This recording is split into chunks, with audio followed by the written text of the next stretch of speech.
Welcome back.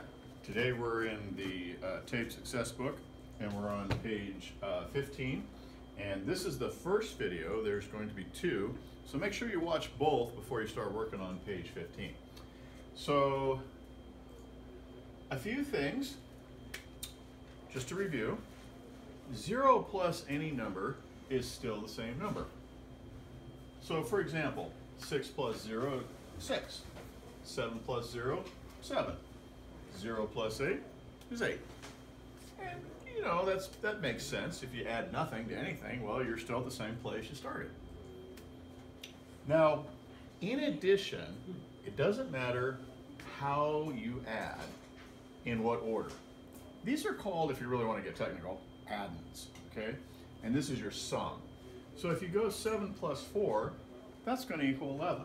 And if you go 4 plus 7, still going to equal 11. It doesn't matter what order you put them in, that's going to come out the same. Now, that's not true for everything. For example, in subtraction, if you do this differently, whoa, we're going to come up with a way different answer. But for addition, it doesn't matter what order the addends are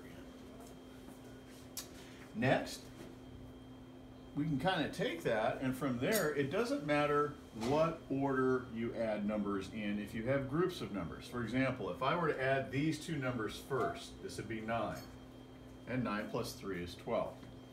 If I were to add, now notice the numbers are the same, I just grouped them different. If I do 3 plus 4 over here, I have 7, and 7 plus 5 is still going to equal 12. So that doesn't matter either.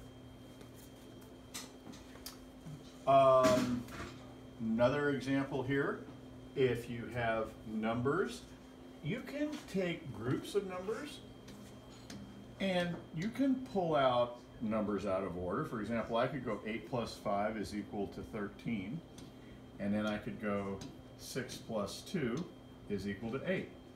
And then I could add those two numbers together to come up with a final answer, 21.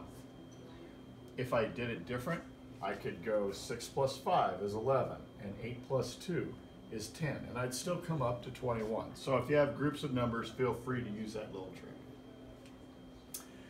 Last, when you're adding numbers, remember that you have to line them up. And what I mean by that is the ones have to line up to the ones.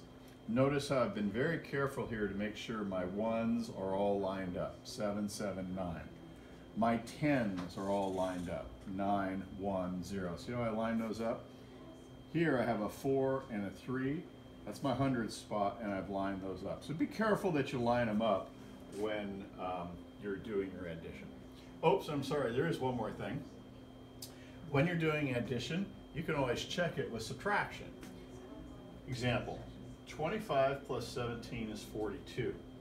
Now if you take your answer and subtract the number in the middle, you'll go back to what you started with. So 42 minus 17 is equal to 25. That's kind of a neat little thing you can do to check and see if you've got the right answer. Of course, you can always use a calculator too, but don't tell anybody I told you to do that. Don't forget, before you start on page 15, that there is a part 2, so make sure to watch that. Very important, we're going to talk about grouping.